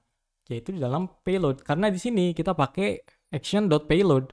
Action itu kan ngambilnya dari argumen ini kan. Maka dari itu kita tulis di sini payload data user dari sini. Gitu. Nah, sekarang kita udah punya, kita save. Yang ini kita coba hapus. Kemudian di sini kita hapus juga. Ketimbang pakai objek, enaknya pakai array. Kita tulis kayak gini, state dan juga dispatch. Kita save. Kemudian pergi ke app.js. Nah, di sini kita uncomment. Kemudian yang ini kita hapus, yang ini kita hapus, yang ini kita uncomment. Yang ini kita juga komen dulu. Duanya dulu aja, kedua ini komponen. Di sini kita pergi ke display theme. Karena dia bakal return-nya adalah array, kalau kita periksa di sini dia bakal array return-nya. Nah, array index pertama itu adalah getternya atau untuk ngambil data state saat itu. Nah, yang kedua ini dispatch action ya untuk kita ngupdate data user atau toggle team. Di sini kan ada 0 dan 1. Maka dari itu kita pakai destructuring. Kita pakai state di sini. state.team. Kita save. Nah, dia udah berhasil dapat nih. Sekarang kita pergi ke toggle team. Sama di sini kita pakai di structuring. Kemudian di sini kita tulis maksudnya this page. Kita nggak pakai cara kayak gini lagi. Kita nggak perlu nulis logiknya di sini. Langsung aja kita pergi ke this page. Kemudian di sini kita taruh type toggle team. Kemudian di sini nggak usah pakai payload karena dia otomatis toggle. Berarti kita bisa nge-ignore gini, pakai koma aja. Jangan dihapus komanya karena kita nge-skip destructuring-nya untuk indeks pertama. Itu pelajaran destructuring, jadi belibet gue. Itu pelajaran destructuring assignment JavaScript basic. Gue pernah bikin tutorialnya. Silahkan dicek aja kalau mau belajar itu lebih lanjut. Oke, balik lagi. Kita klik ini. Sekarang berhasil nih bikin toggle team-nya. Nah, pergi lagi ke app konteks. Di sini kita udah punya update user juga. Nah, kita pergi ke navbar user text. Di sini kita ambil data state-nya. Kita save, kemudian ke app JS lagi. Di sini kita coba buka navbar. Semuanya juga deh. Yang ini komen dulu satu-satu ya. Nah, ini udah benar. Kemudian kita pergi ke avatar ya. Avatar, nanti gue jelasin lagi, tenang aja. Nanti jadi state, kemudian save. Avatarnya juga udah ada. Kita pergi ke setting. Di sini kita pakai state, di sini kita pakai this page. Enggak set user lagi kan? Kita pakai this page. Kita bikin, kan kita mau nge-set ini kan, nge-set objek ini, data user yang baru. Kita cut, kemudian kita pakai type update user. Payload, baru di sini data user ini. Nah, di sini bukan konteks lagi, yaitu state kan. Kita bikin juga di sini state. Kita save. Kita pergi ke app JS lagi. Kita uncomment ini, kita save. Sekarang kalau kita berubah, nah dia berubah tuh. Toggle juga berhasil. Artinya kita udah bikin satu use reducer untuk kedua state yang kita punya. Nah, waktunya penjelasan nih. Takutnya mungkin lu agak bingung juga karena agak berbeda kan case-nya. Walaupun mirip-mirip. Oke, kita pergi ke app context. Di sini kita punya use reducer. Di sini kita pakai function reducer kayak gini. Seperti yang kita jelasin di sebelumnya, reducer ini pabrik, bisa dibilang pabrik untuk menghasilkan state baru. Jadi contohnya di sini ketika kita nge-dispatch satu action untuk update user, kita pakai cara kayak gini kan. Dispatch, kemudian kita kasih argumen kayak gini. Objek, ada type update user dan juga payload. Jadi kita tuh mau ngupdate user, datanya itu ini gitu. Jadi kalau dibikin kalimatnya, hey React gua itu, atau hey use reducer gua ini pengen update data user ini dengan action update user. Kok jadi bingung ya gua? jadi kalau kita nulis kayak gini simpelnya, hey use reducer gue ini pengen ngupdate data user yang ini gitu. Jadi simpelnya kalau kita mau ngupdate data user yang baru, kita kasih data usernya di dalam payload. Kemudian kita ngasih tahu nih actionnya apa, update user kan. Ya udah, dia bakal nge-lookup di sini di switch case-nya gitu. Karena di sini kita mantau nilai dari action type-nya gitu. Di sini kan kita tulis type-nya update user, maka dari itu di sini juga dia bakal nilainya update user sesuai dengan eksekusinya. Dispatch di sini type-nya update user, kemudian di sini juga artinya update user. Nah, di sini kita periksa juga kalau si nilai action type-nya update user, maka dia akan menjalankan kode yang ini kan. Nah, begitu. Nah, untuk mengupdate data usernya, kita ambil dari action.payload. Nah, action.payload ini nilainya sesuai dengan yang kita taruh di sini, yaitu data user yang ini.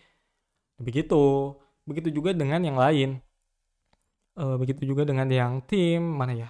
Toggle team. Nah, kayak gini, dispatch type toggle team. Ketika kita eksekusi dispatch ini, maka dia akan mengeksekusi function reducer dengan argumen actionnya itu adalah type toggle theme. Di sini dia akan nilainya jadi toggle theme. Maka yang ini kan nggak sesuai karena dia update user. Di sini jadi toggle theme. Nah, di sini artinya dia akan sesuai dengan nilai yang kita eksekusi di toggle theme tadi, yaitu type-nya toggle theme. Makanya di sini yang akan dieksekusi adalah kode yang bawahnya. Nah, dia bakal ngeset di situ data theme-nya. Kalau kita kasih yang lain, misalkan type bla bla, kita save. Kemudian kita klik ini, dia bakal error unhandled action type bla bla bla atau bla bla, karena dia nggak ada case-nya. Kita nggak bikin case-nya gitu. Kalau kita jalanin ini artinya, hey yes user reducer gue ini mau nge-toggle theme gitu, karena kita ngasih type toggle theme. Begitu juga dengan update user. Hey user reducer gue ini pengen ngupdate data user, yang usernya itu ini. Kenapa gue pengen ngupdate data user? Karena di sini type-nya update user gitu. Nah, untuk convention case ini biasanya orang tuh pakai huruf besar semua atau uppercase ya. Jadi kayak gini contohnya. Update user gitu. Itu convention aja sebenarnya. Nggak bakal error ini. Jadi tergantung ke mufakatan lu sama teman-teman programmer yang lain gitu. Mau pakai apa. Tapi gua kasih tahu aja. Tadi biasanya pakai huruf besar. Nah, skema kayak gini juga yang digunakan di Redux. Global State Management, dia pakai reducer juga. Begitu, jadi dengan user reducer, kita bisa bikin beberapa state di dalam satu use reducer. Semoga clear ya. Karena simple banget sih menurut gua yang ini. Kalau belum clear, diulang-ulang lagi aja deh penjelasannya atau videonya biar dapat penjelasan yang lebih ini. Kalau masih belum clear juga silahkan aja komentar. Gitu ya. Jadi kalau kita jalanin kode ini, kita pengen update user karena kita taruh type update user sesuai dengan ini. Maka dia akan mengeksekusi kode bawahnya. Begitu. Di sini kita pakai array supaya lebih clean aja sebenarnya. Supaya kita bisa pakai cara yang sama kayak gini. Destructuring namanya. Gitu. Kalau mau paham lebih lanjut soal destructuring bisa diikutin tutorial destructuring di channel ini juga ada. Gue udah pernah bikin tuh, mulai dari pertama objek dan juga array. Ini destructuring array namanya. Nah, di sini cara pakainya juga berbeda. Yang awalnya pakai konteks dot bla bla bla gitu kan, konteks dot user dot avatar gitu. Nah, sekarang kita pakai array. Jadi kita destruct gitu karena dia adanya di index 0. Oke ya. Nah, berikutnya kita akan coba bahas yang lain. Sekarang kita akan coba cari masalah dengan array konteks ya. Kita akan kasih log. Kemudian di sini kita juga akan kasih log dan display theme kita akan kasih log. Kita kasih log ke beberapa komponen yang pakai data dari app context value. Yaitu 3 komponen ini. Nah, sekarang kita akan bahas soal si array konteksnya lagi. Di sini ada provider. Jadi sebenarnya ketika kita inject value di sini, kemudian si value yang ada di sini ini berubah, maka si array konteks ini atau si app konteks ini dia akan ngasih tahu ke child komponen yang ngambil data dari app konteks ini, yaitu ketiga komponen ini kan dia ngambil data ke app konteks. Nah, dia akan ngasih sinyal ke ketiga komponen ini bahwa dia harus re-render karena datanya berubah. Gitu. Jadi ketika array konteks itu datanya berubah atau value-nya berubah, maka akan re-render komponen-komponen yang ngambil data ke app konteks tadi. Nah, komponen yang ngambil data ke app konteks tadi atau komponen yang ngambil atau nerima data dari satu konteks disebutnya juga dengan consumer. Consumer. Atau istilah lainnya dia subscribe. Subscribe. Gitu. Jadi komponen yang nerima data dari satu konteks itu disebutnya consumer dan kegiatan ngambil data dari satu konteks disebutnya juga dia subscribe. Jadi komponen ini display theme contohnya dia sedang subscribe data konteks dari app gitu, dan keseluruhan komponen ini dia disebutnya dengan consumer begitu ya. Jadi itu istilah yang penting harus dipahami atau konsep yang penting juga. Nah, di sini ketika kita ganti value-nya, misalkan komponen-komponen ini dia akan re-render kan karena di sini value-nya berubah. Kenapa bisa begitu? Karena ketika kita ganti jadi null value-nya, maka di sini ada action dispatch, actionnya di trigger dia minta si reducer untuk ngupdate data user sesuai dengan payload yang kita taruh di sini. Jadi namanya sesuai dengan input text. Jadi singkatnya, ketika kita ngupdate data value di sini jadi noval, maka si action ini dia minta ke reducer bahwa dia pengen ngeganti data user dengan yang ini. Nah, kita bisa cek di sini di app context, data user yang mana yang kita ubah, data user yang ini, melalui action yang ini. Gitu. Jadi, data usernya bisa diubah. Nah, ini masih belum menjawab kenapa ketika kita ubah data di sini, maka akan re-render ketiga komponen yang subscribe data konteks ini, atau konteks app. Di sini kalau kita lihat, kan value-nya itu ngambil dari app context value. Dari sini kan, app context value itu ngambil data dari state ini. Nah, ketika kita melakukan update user, di sini dia akan memproduksi value yang baru sesuai dengan action payload-nya. Nah, ketika si reducer ini dia nge-return value baru, dia akan dijadikan state baru kan untuk si state yang ada di sini. Nah, artinya ketika kita ganti value di sini, dia akan pergi ke proses ini, dan proses ini akan menghasilkan value state baru, yang dimana akan diset ke dalam sini. Artinya ketika kita ganti di sini juga, dia bakal ngeganti di sini. Nah, ketika ini berganti atau value-nya berubah, maka di sini juga dia berubah, karena value di sini dia depend ke sini kan, atau bergantung ke sini. Mereferensikan variabel state ini. Jadi, maka dari itu ketika kita ubah data di sini, artinya dia akan merubah ke sini, yang ini akan merubah ke sini, yang ini akan merubah di sini. Artinya ini juga akan berubah nilainya, dan di sini akan berubah. Nah, si provider merasa ada perubahan data di sini. Nah, si provider ini dia akan menginformasikan ke child komponen atau ke seluruh subscriber komponen atau si app context consumer ini bahwa ada perubahan data. Dan si para consumer ini atau komponen-komponen consumer ini, contohnya display theme, karena ada perubahan data maka dia akan re-render. Nah, jadi ini kenapa ketika kita ganti value di sini, si ini juga akan re-render karena ada perubahan data tadi dari providernya, di provider value-nya. Begitu, itu jadi satu konsep yang perlu dipahami dulu sebelum kita lanjut cari masalah, gitu ya. Kemudian juga kalau kita perhatikan di sini nih, kita reload lagi ya. Kemudian kita ganti jadi navbar misalkan. Nah, di sini yang berubah semuanya, navbar register avatar, text, dan juga display theme komponen. Kalau kita perhatikan di sini, si komponen display theme ini dia nggak subscribe data si user. Dia cuman minta data theme doang. Padahal di sini kita ubah data user.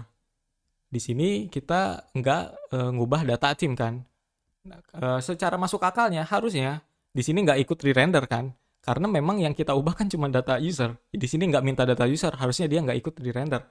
Ini akan jadi masalah ketika kita punya kalkulasi yang ekspensif atau yang mahal, yang berat gitu, kalkulasi yang berat di dalam komponen ini. Ketika di sini dia nggak minta data user, di sini ada komputasi yang mahal, yang berat, dia harus re-render, ya maka akan ngaruh ke performance gitu. Makanya itu jadi masalah. Harusnya ketika kita update data user jadi novel atau jadi ajar, data ini nggak usah komponen display theme ini nggak usah re-render. Seharusnya begitu, karena display theme ini dia nggak butuh data user kan. Yang butuh data user itu kedua komponen ini. Harusnya komponen navbar user avatar dan juga text yang re-render, karena dia yang pakai atau yang subscribe data user. Walaupun sama-sama subscribe ke konteks app juga gitu. Tapi kan yang akses data user itu cuman kedua komponen ini. Begitu. Tapi ini memang default behavior-nya dari konteks, atau memang ini tabiatnya si konteks gitu. Perilaku konteks yang benernya memang kayak gini. Kenapa? Karena si konteks ini dia nggak bisa ngebedain data mana aja yang berubah. Jadi ketika kita nge-set state, itu dia melakukan penghapusan data sebelumnya, atau nge-replace lah gitu, ngeganti keseluruhan data state sebelumnya dengan state yang baru, bukan di merge dengan memeriksa satu persatu data apa aja yang berubah gitu. Nggak ada algoritma kayak gitu di konteks. Jadi memang ketika kita melakukan set state, contohnya di sini data user ya, kita dispatch action kayak gini, update user, nah kan dia akan pergi ke sini sesuai dengan case-nya kan. Nah, di sini kita nge-return value baru. Jadi data state sebelumnya itu diganti dengan state yang ini. Gitu. Jadi dia nggak benar-benar memeriksa satu persatu. Oh, data user doang nih yang berubah, atau data team doang yang berubah. Gitu. Jadi dia akan memproduksi state value yang baru gitu. Walaupun data tim kalau secara kasat mata memang nggak berubah, karena nggak berubah di sini kita nggak berubah, kita nggak ubah kan, kita ganti data value name-nya aja di sini. Dia nggak berubah juga karena kita ambil dari state sebelumnya, karena memang sama-sama dark value-nya gitu. Jadi simpelnya ketika kita set state ke dalam reducer, dia itu ngeganti state yang sebelumnya dengan yang baru, nggak dicek satu persatu mana aja yang berubah. Maka dari itu, ketika kita ganti atau ketika kita set state di dalam reducer, ya dianggapnya semua value-nya berubah. Tim juga berubah karena kan diganti. Satu state yang lama diganti dengan yang baru, artinya semua state-nya dianggap berubah. Gitu, makanya semua komponen ikut keganti gitu. Kalau kita bukan keganti ya, ke re-render gitu maksudnya. Kalau kita pakai library pihak ketiga kayak Jotai, kayak Redux untuk state management ya, atau Justen, atau Recoil, atau yang lainnya, itu mereka punya algoritma sendiri untuk ngecek value apa aja yang berubah. Jadi supaya ketika contoh kayak gini nih, contoh kasus kayak gini, ketika satu komponen itu dia cuma ngakses state team, kemudian yang lain cuma ngambil data user, maka yang harus re-render itu ya komponen-komponen yang relevan aja, yang ngambil data tersebut, data yang berubah tersebut. Contohnya di sini display team, harusnya dia re-render ketika kita toggle team aja. Nah, begitu juga dengan daftar user, avatar, dan teks. Dia harusnya re-render ketika kita ganti value ini aja. Ketika kita toggle team, harusnya dia nggak re-render si navbarnya. Gitu. Nah, untuk mengatasi masalah ini di React Context, itu kita harus, atau setidaknya kita punya dua pilihan alternatif. Atau ada dua cara seenggaknya. Pertama, kita bisa split context. Yang kedua, kita bisa pakai use memo. Yang prefer itu pakai split context.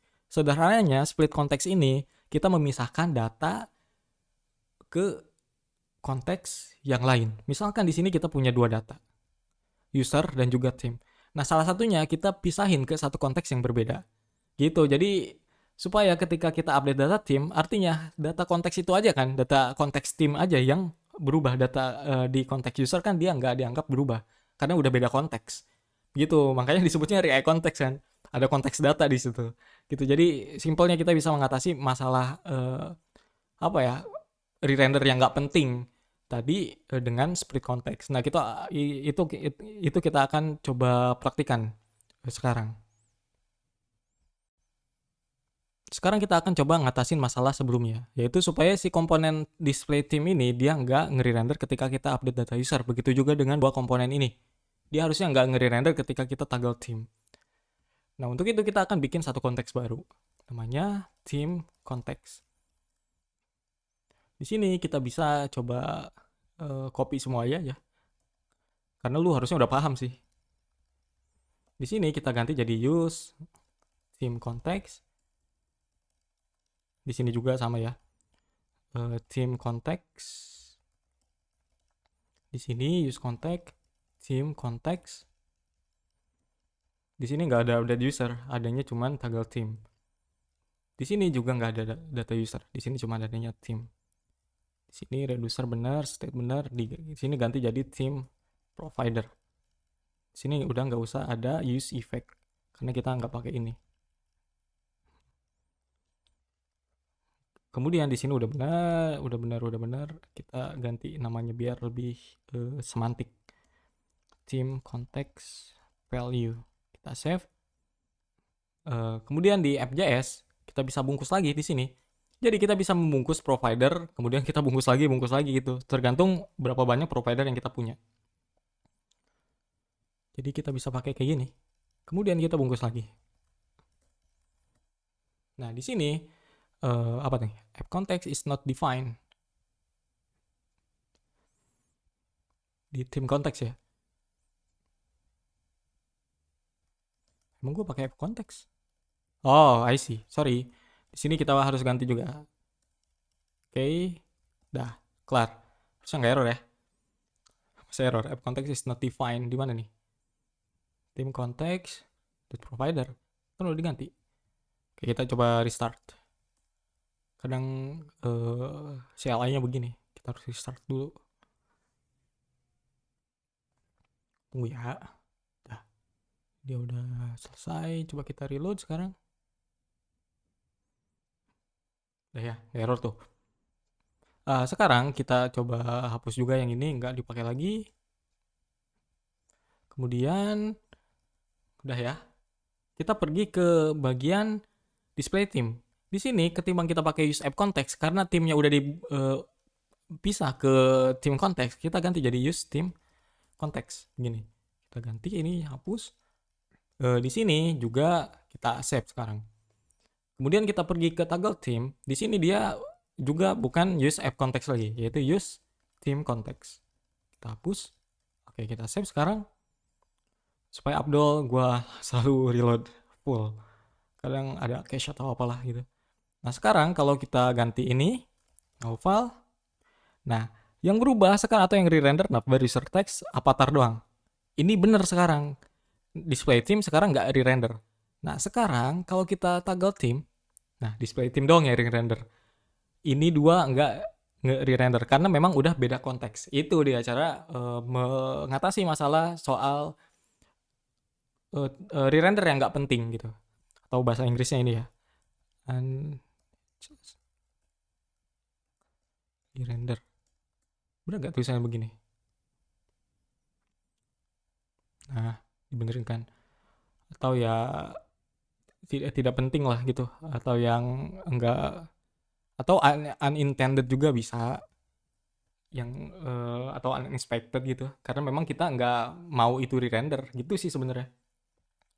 Gitu ya. Jadi ini untuk mengatasi masalah tadi yang harusnya si komponen ini memang re-render ketika data timnya berubah.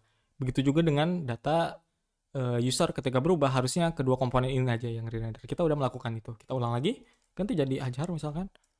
Nah, dua komponen ini aja yang re-render, yang ini juga sama, display theme doang yang re-render. Gitu. Jadi itu mengatasi masalah yang tadi. Pakai split context. Oke, kita udah belajar soal relay context untuk dependency injection dan juga state management. Walaupun memang relay context ini diperuntukkan untuk dependency injection ya, bukan state management. Tapi bukan berarti itu terbatas untuk itu aja. Karena kita sebelumnya bisa melakukan global state management dengan relay context dan juga bantuan use state ataupun use reducer. Karena secara definitif itu udah cukup bikin global state management dengan relay context dan juga use reducer ataupun use state. Cukup artinya ya kita sudah memenuhi kebutuhan dasar dari global state management, yaitu akses data secara global dan juga update data secara global. Secara global di sini maksudnya kita bisa melakukan itu di beberapa komponen dengan level nested yang berbeda. Kayak contoh yang sebelumnya di display theme komponen atau di navbar user avatar ataupun text yang dia itu child dari navbar user, yang dimana navbar user adalah child dari navbar tanpa kita lakukan itu lewat props gitu. Jadi kita mengekspos state management yang awalnya atau yang dasarnya itu adanya di komponen level, kayak cuman diisolasi di komponen tersebut, kita expose itu menggunakan relay context agar bisa diakses secara bisa dibilang global. Begitu. Nah, kita udah melakukan itu. Kemudian kita mendapatkan sebenarnya bisa dibilang juga dalam tanda kutip masalah ya, karena memang ini tergantung case juga kayak re-render tadi. Itu di luar global state management sebenarnya, karena secara definitif kan tadi udah sebutin. Kemudian ada hal kayak re-render supaya lebih efisien, yaitu di luar global state management ya. Itu fitur aja sebenarnya. Kayak tadi kan, re-render ini akan jadi masalah ketika di project besar. Kalau di project kecil mungkin kita nggak perlu mengkhawatirkan soal itu kan. Ngapain juga mengkhawatirkan komponen semuanya render, karena projectnya aja simple gitu. Gak ada kalkulasi yang ekspensif, kemudian ya bodo amat lah walaupun di render. Yang penting kita bikin global state management karena memang udah cukup tuh. Bisa kita lakukan dengan relay context dan bantuan use state ataupun use reducer. Ketika projectnya grow, nah itu akan jadi masalah karena ketika si komponen itu punya kalkulasi yang ekspensif atau yang berat gitu kan, itu sayang sekali harus re-render setiap kali ada data state di konteks atau data konteksnya itu berubah, padahal dia nggak akses data yang berubah tadi, kayak di display theme tadi. Dia nggak akses data user, tapi dia harus re-render. Karena dia satu konteks yang sama dengan data user tadi. gitu. Walaupun ya dengan React Context itu kita bisa atasi masalah tersebut dengan nge-split konteksnya. Jadi kita pisahin mana data user, mana data team, dan juga yang lainnya gitu. Sebenarnya nggak masalah kalau kita gabungin juga semua datanya. Mungkin kita bisa menggunakan intuisi mana aja data yang sering berubah, mana yang data jarang berubah. Kalau datanya sering berubah itu lebih baik jangan ditaruh di dalam app konteks gitu atau konteks yang digabung semuanya, karena kalau ditaruh di situ otomatis banyak komponen yang harus di render gitu. Kalau misalkan data itu sering berubah, lebih baik dipisahin ke konteks yang lain gitu biar komponen-komponen tertentu yang di render aja gitu. Nah ini agak ribet kan karena kita harus nge-split beberapa konteks yang awalnya jadi terpusat di satu konteks aja di app konteks, jadi kita pisah di beberapa file konteks yang berbeda. Nah, sebenarnya nggak tadi tuh seperti gue bilang sebelumnya itu bisa jadi masalah ataupun nggak masalah, tergantung case-nya lu nanti. Dan umumnya orang ketika bicara soal global state management ini, mereka akan refer ke third party library seperti Redux, Jotai, Justine, Recoil, atau yang lainnya. Nah, global state management yang gue tadi sebutin itu umumnya mereka udah punya algoritma untuk mengecek data yang berubah itu data apa aja. Jadi mereka nggak semena-mena langsung ganti semuanya kayak tadi konteks, karena memang konteks nggak punya algoritmnya untuk ngecek satu persatu, karena memang tadi untuk dependency injection aja bukan state management gitu. Karena global state management library yang tadi gue sebutin itu memang dikhususkan untuk hal tadi, untuk state management, maka mereka punya algoritma itu. Kayak misalkan di Justine mereka punya shallow. Jadi teknik itu mereka akan ngecek tuh komponen ini dia pakai state apa aja. Ketika dia nggak pakai state yang berubah, maka nggak usah di-render gitu. Nah, kita mungkin nanti akan pelajari soal itu, atau kita akan coba pelajari soal Global State Management Library. Mungkin pakai Justine atau pakai yang lainnya gitu. Tapi seenggaknya di tutorial kali ini sebenarnya kita belajar soal konsep React konteksnya dulu. Kenapa React konteks hadir gitu kan? Dia mengatasi masalah apa sih? Kemudian bisa nggak nih dipakai untuk global state management? Karena kan dia bisa menginjek value supaya bisa disebar di beberapa komponen yang level dan state-nya berbeda kan. Nah, otomatis kita juga bisa menginjek function gitu kan. Kayak misalkan mengekspos state ke dalamnya yang kita lakukan sebelumnya. Nah, kemudian ketika kita udah dapat konteks ketika kita udah dapat konsep kayak gitu, kita udah tahu istilah global state management, kita udah tahu dependency injection, kemudian akan nemu masalah lainnya. Nah, di situ kan kita lebih ngerti kenapa kita butuh global state management library kayak Redux, kayak Jotai, Justine, bla bla bla. Gitu kan. Jadi nggak secara membabi buta gitu kita pakai satu library yang kita juga nggak tahu kebutuhannya apa. Kadangkala sesuatu itu bisa kita atasi sendiri, cuman karena hype-nya itu orang pakai library, jadi kita ikut-ikutan. Kayak misalkan orang tiba-tiba pakai Redux, padahal project-nya itu simple aja, nggak butuh itu aja dia sebenarnya bisa ngerjain. Tapi karena dia nggak ngerti basicnya, fundamentalnya, akhirnya dia ikut-ikutan aja. Itu yang lebih bahaya gitu. Jadi kalau misalkan kita bisa atasi sendiri, lebih baik kita coba dulu pakai cara fundamentalnya. Itu supaya ngerti. Itu kenapa di sini kita belajarnya React konteks ini bukan sekadar untuk dependency injection, melainkan untuk state management juga. Gue ulang sekali lagi, React konteks ini memang diperuntukannya untuk dependency injection, bukan state management. Makanya dia nggak punya algoritma apapun untuk pengecekan perubahan value-nya. Gitu. Kalau memang menurut lu cukup dengan React konteks ini ya udah.